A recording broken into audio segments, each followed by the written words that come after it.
Is Herschel Walker stealing his backstory, literally stealing anecdotes from civil rights legends? Well, we don't know for sure, but there is some evidence and we're gonna dive into it. So you need to understand that back in 2020, 2021, Herschel Walker has repeatedly in public appearances and interviews shared several versions of a story about an encounter that he supposedly had with a former member of the Ku Klux Klan that seems suspiciously similar to a story that has been told for many years by late former Georgia Representative John Lewis. So here is what Herschel Walker is saying happened.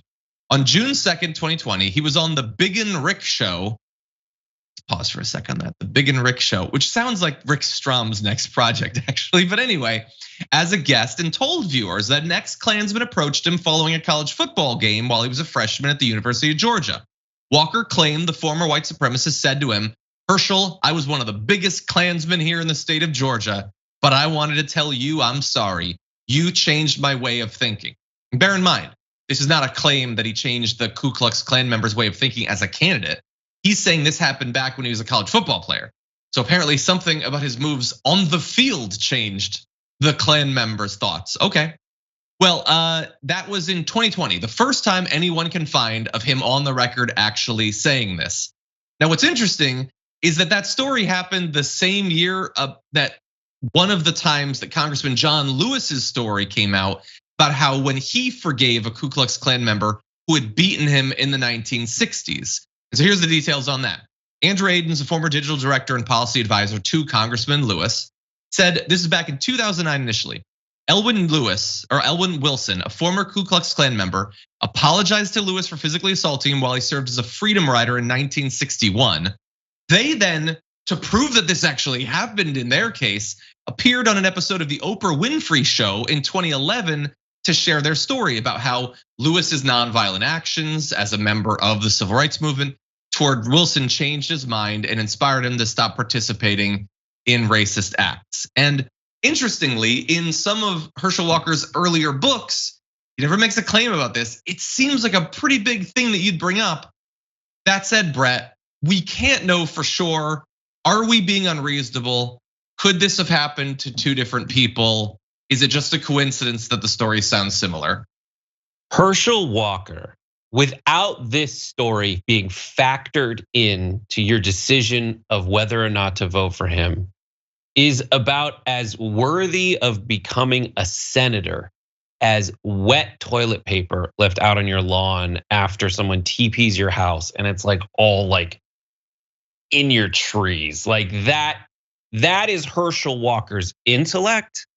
At this point, it is an insult to America as a country, as an institution, and as an idea that one of the major parties in American politics thinks that this football pad with batteries to make it walk around should be a senator for the great state of Georgia. And to this story, there is no way in holy hell that any idea that Herschel Walker has put forward has changed anyone's minds. It is an insult that they think they can get away with putting someone like this in front, and it is a testament to the corruption of our two-party system as it stands now, that he might have a shot. Some rough stuff in there, Brett.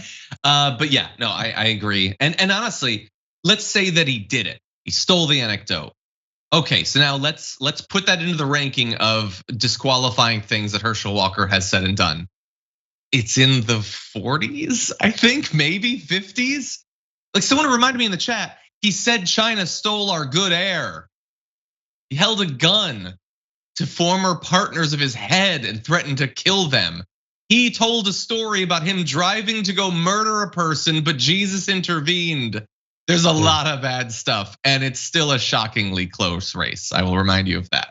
When I was in high school, I did this thing called Junior Statesman of America. When I was in high school, I did this thing called Junior Statesman of America, and you all get together and then you go up against someone in a debate. And the truth is, you win your gavel for best speaker if you have the most people in the room, not if you make good arguments. And that's what this has become. This is just packing the Senate with meat. In this case, not much more than just barely sentient pink sludge meat in Herschel Walker so they can get their way with their horrible ideas.